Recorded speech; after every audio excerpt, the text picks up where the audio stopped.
functioned in many capacities in shaping the lives of the people of the region.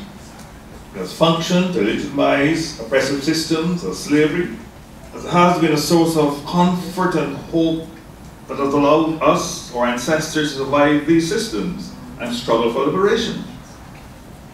It has functioned in assisting us to create some sharp divide between right and wrong, as it has functioned to confuse the same divide.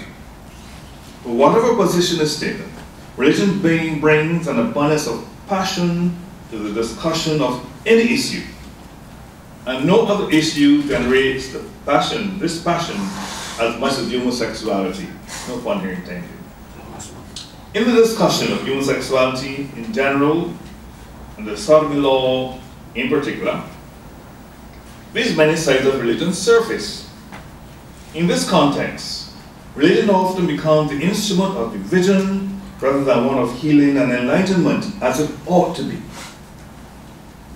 In the discussion in Christianity, there's often a mad rush to the Bible, seeking support for the many varied and conflicting perspectives.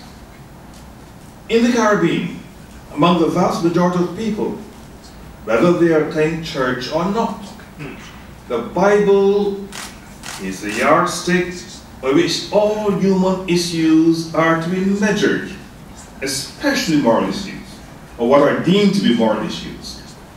It is seen as containing solutions to varied human challenges, with sexuality among them.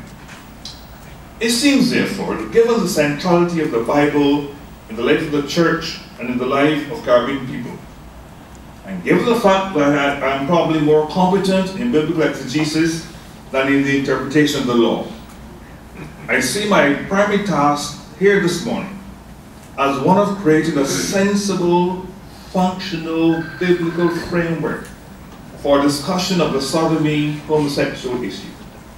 There can hardly be a Christian discussion on any issue without reference to the Bible. My hope is that after this journey, we would have seen some new perspectives on how, in our discussion, religion in general and the Bible in particular can be a source of light and guidance rather than a tool of condemnation and rejection.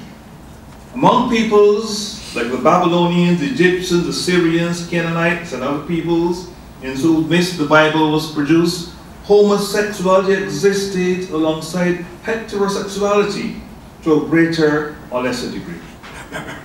It is therefore useful to explore the presence of the homosexual theme within this wider context before we venture into the biblical tradition, and from it all, hopefully, gather some insights that should guide us in our approach to the homosexuality issue as we'll be doing these 2 days, and especially with reference to the sodomy law.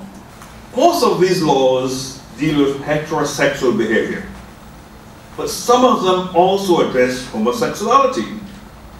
There's a Hittite law from around the year 1700 BC that states, if a man violates his son, it is a capital offense.